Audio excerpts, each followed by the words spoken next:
So just বেরোলাম।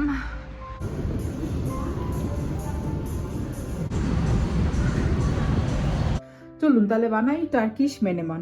সিমিট bread আর এটা হচ্ছে মেনেমান। অনেকটা টার্কিশ। যা পিজাওয়ালাও চেঞ্জ হয়ে গেছে। হ্যাঁ, পুরো মালিক চেঞ্জ হয়ে গেছে। বোম আপত্তি ওই বাহ।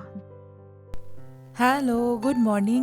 আশা করি সবাই খুব ভালো আছেন। আমার চ্যানেলের আরেকটি ভ্লগে সবাইকে স্বাগত। আজ বৃহস্পতিবার, সকাল এখন 9টা মতন বাজে।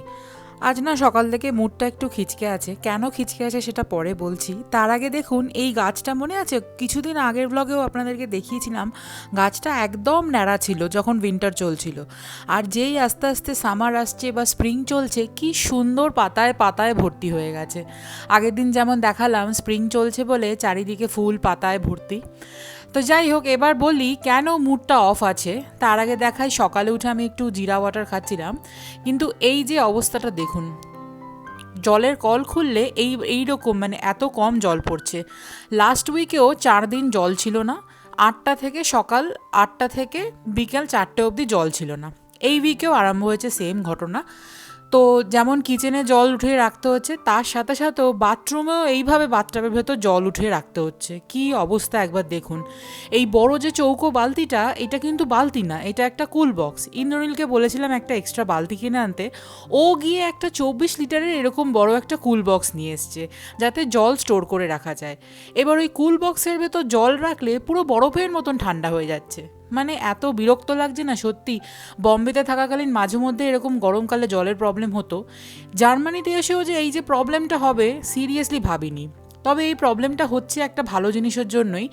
জল অফ রাখছে কারণ কি, পুরো নিউরেমবার্গ শহরের যেহেতু আমরা ট্যাপ ওয়াটারই খাই, মানে এই যে কলেজে জলটা আসে ওইটাই খাই, তো ওই মেরামত চলছে পাইপলাইনের।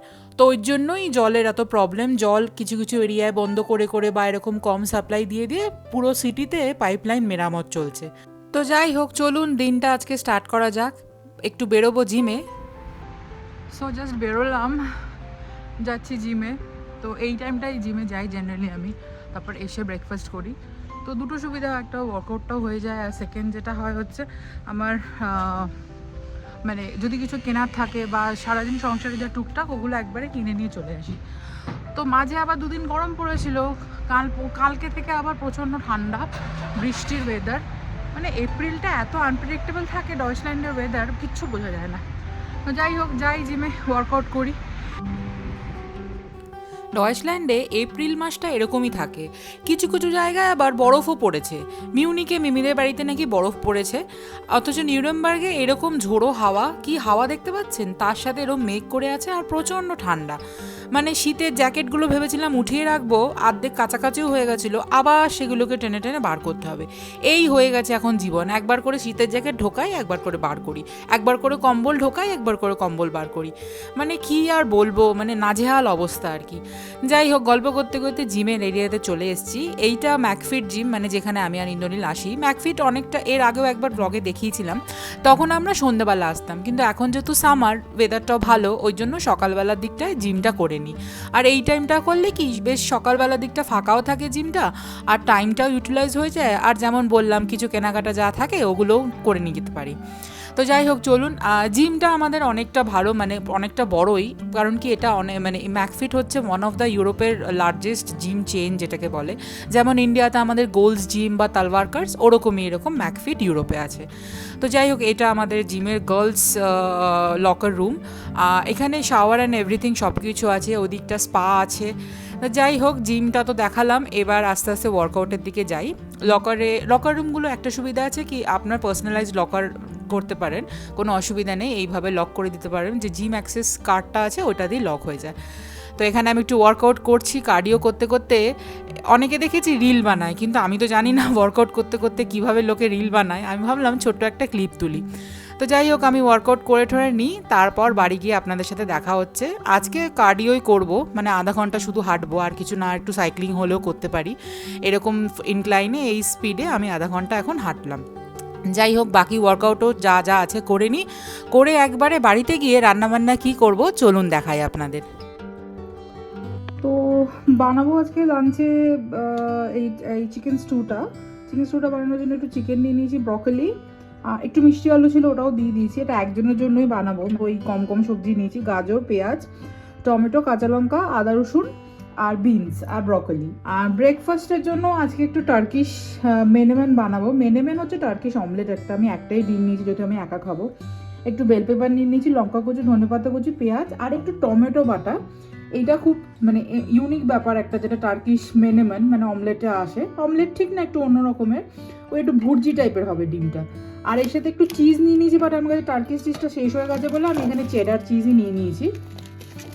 তো এই দিয়ে ব্রেকফাস্টটা আমি যখন বানাচ্ছি ব্রেকফাস্টটা দেখাচ্ছি। এইটা শর্টসে পাবেন, এই চিকেন স্টুয়ের রেসিপিটা শর্টসে পাবেন।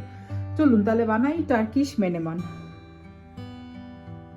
তো এই মেনেমেনটা সম্বন্ধে একটুখানি বলে দিই। মেনেমেন হচ্ছে টার্কিশ ডিশ একটা, অফকোর্স যেমন বললাম আর কি। এটা খুবই পপুলার একটা ব্রেকফাস্ট ডিশ, আর এটা খায় একটা ব্রেড দিয়ে। সেই ব্রেডটাও আমি আপনাদেরকে দেখাবো পরে। তো জেনারেলি এটা অলিভ অয়েল বা বাটারে হয়। আর এটা নিয়ে অনেকে বলে যে অরিজিনাল যে অথেন্টিক মেনেমেন সেটাতে নাকি অনিয়ন পড়ে না, মানে পেঁয়াজ দেয় না। কিন্তু আমি একটু পেঁয়াজ দিই। যে ক্লাসিক ভার্সনগুলো, যে এখনকার দিনে ভার্সনগুলো হয় ইস্তানবুলে, সেখানে অনেকে দেখেছি পেঁয়াজ ইউজ করে।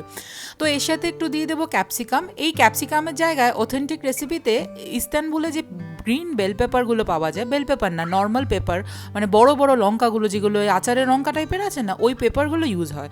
তো আমার কাছে ওটা ছিল না বলে আমি এখানে বেল পেপার ইউজ করেছি। আপনারা চাইলে নর্মাল সবুজ ক্যাপসিকামও ইউজ করতে পারেন। কিন্তু রেসিপিটা দেখুন যেভাবে প্রসেসটা, একটু নুন দিলাম, কাঁচা লঙ্কা আর ওই টমেটো বাটাটা দিয়ে দিলাম। তো জেনারেলি মেনেমেনটা টার্কির মানে ইস্তানবুলের যে ইজমির প্রভিন্স ওখানকার ডিশ। তো ওখান থেকে অরিজিনেট হয়েছে এটা, এবং এটা ব্রেকফাস্টে ভীষণ পপুলার একটি ডিশ। মানে আমাদের যেমন বাঙালিদের লুচি তরকারি মানে বাঙালিদের ঐতিহ্য বা একটা কমন ডিশ, সেরকম টার্কিতে গেলে এই যে মেনেমেন বা এই ডিমের ডিশটা খুবই এরকম মানে অথেন্টিক একটা ক্লাসিক ডিশ। তো যাই হোক, এখানে আমি একটা ডিম দিয়ে বানাচ্ছি। ওইটার না অনেকটা মিল শাকশুকার মতনও পাবেন, কিন্তু শাকশুকায় ডিমগুলো ঘাটে না। এটাতে এরকমভাবে টমেটোটা দেওয়ার পর একটু হালকা করে ডিমটা দিয়ে দেবো। ডিমটা দেওয়ার পর অল্প একটু নুন গোলমরিচ ছড়াবো। এরপরই হচ্ছে মেন ব্যাপারটা, এরপর কিন্তু একদম ফ্লেমটা অফ করে দেবেন।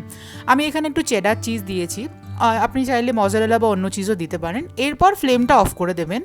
ফ্লেমটা অফ করে দিয়ে, যেমন বললাম, একটু নুন গোলমরিচ দিলাম। নুন গোলমরিচ দেওয়ার পর ডিমটা একটু ঘেটে দেবেন, হালকা হাতে এইভাবে জাস্ট ঘেটে দেবেন।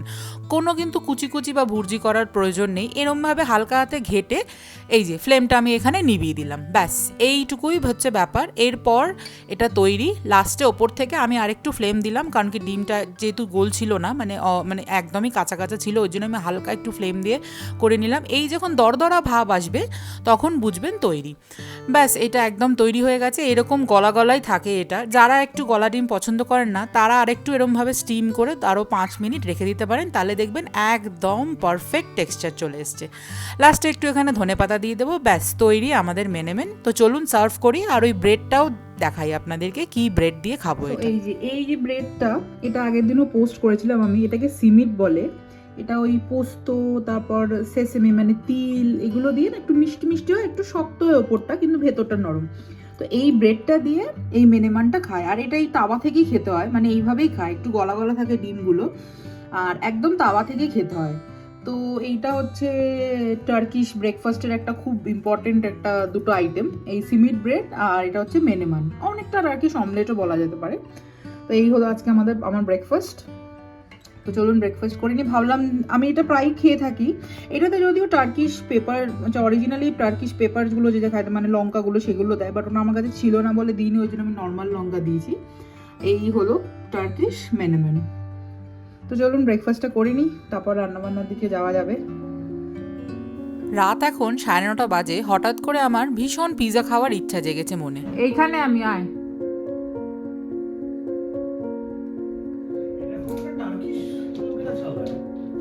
ও বিএসসি যা পিৎজাওয়ালাও চেঞ্জ হয়ে গেছে। হ্যাঁ, পুরো মালিক চেঞ্জ হয়ে গেছে রেস্টুরেন্টের।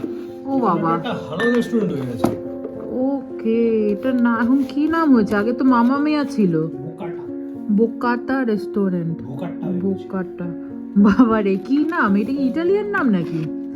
ও বাহ, হ্যাঁ ইটালিয়ান বোম আপতি ওই। বাহ, দেখে কিন্তু ভালো লাগছে ইন্দ্র। বড় কি দাম বেশি? হ্যাঁ আচ্ছা, দাম বেশি বাড়িয়ে দিয়েছে। এটা তো আগে কত ছিল?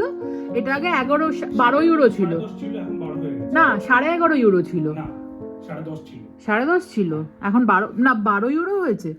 সাইজও বাড়িয়েছে, মাংস টাংস বেশি দিয়েছে। আর এগুলো কি দিয়েছে? লঙ্কা? ভগবান জানে পাশে লঙ্কা কেন দিয়েছে, কি পিজাতে বড়া পাও লঙ্কা খাচ্ছি? কে খায়? কি বড়া পাও খাচ্ছি, ঠিকই বলেছিস। কারা বানাচ্ছে সেটা দেখ তারপরে। যাই হোক, পিজা খাবো এখন হঠাৎ করে ইচ্ছা হলো। এখন কটা বাজে? 9:30 নাও, 9:30 বাজে। এখন আমার ইচ্ছা হচ্ছে পিজা খেতে। জেনারেলি এরকম হয় না, বাট এক আধ দিন হয়। তো আমাদের এখানে একটা নতুন পিজার দোকান ছিল, নতুন না মানে আমরা 1 বছর ধরেই খাচ্ছি, মামা মিয়া বলে। ওই যে পিজার ফ্যামিলিটা ছিল, মানে ওই দোকানটা একটা ফ্যামিলি চালাতো, ওরা নেপলসের, মানে ইটালি নেপলস যেখানে ফার্স্ট পিজা তৈরি হয় সেখানকার। কিন্তু কদিন আগে দেখলাম যে রেনোভেশনের জন্য প্রায় 2-3 মাস ধরে দোকানটা দেখছি নয় বন্ধ থাকছে, নয় খোলা থাকছে, না এরকম হচ্ছে। তো আজকে গিয়ে জানা গেল যে ওটা চেঞ্জ হয়ে গেছে। আর এখানে অনেক কিছুই আছে, স্যান্ডউইচও দিয়েছে। এটা তো স্যান্ডউইচেরই স্পেশালিটি। মেনু টেনু চেঞ্জ হয়ে গেছে সব। এখন আবার ইটালিয়ান ফ্যামিলিটা চলে গেছে, এখন আবার চালায় অন্য একজন। তো যাই হোক, পিজা খাবো আমরা এখন, তো খাওয়া যাক। তো পিজাটা খেতে সত্যিই ভালো। এটা চেঞ্জ হয়েছে, মানে জেনারেলি রেস্টুরেন্ট চেঞ্জ হলে টেস্ট ভালো হয় না, বাট এটা খেতে সত্যি ভালো। আর এই যে অলিভ টলিভ সব দিয়েছে, তো খুবই ভালো লাগছে। এটা হচ্ছে গ্রিন অলিভ, জেনারেলি পিজাতে ব্ল্যাক অলিভ দেয়, বাট আমি তো এখানে আর একটু ওপর থেকে চিলি ফ্লেক্স অ্যাড করে নিচ্ছি। এখানে আবার পিজাতে না অরিগানো ঠারিগানো ওপর থেকে বা এক্সট্রা দেয় না, মানে একটু অদ্ভুত ব্যাপার। আর ক্রাস্টটাও মানে হালকা হয়, মার্গারিটা ক্রাস্ট হয়। আর চিজ তো সামান্য, মানে খুব বেশি চিজ দেয় না, বাট মজারেলা চিজ দেয়। যাই হোক, এই যে পিৎজা খাচ্ছি আমরা এখন, ভালোই ছিল খেতে। সত্যি কি আর বলবো, সকালে জিম করছি আর রাত্রিবেলা পিজা খাচ্ছি, এই হলো বাঙালির ডায়েট।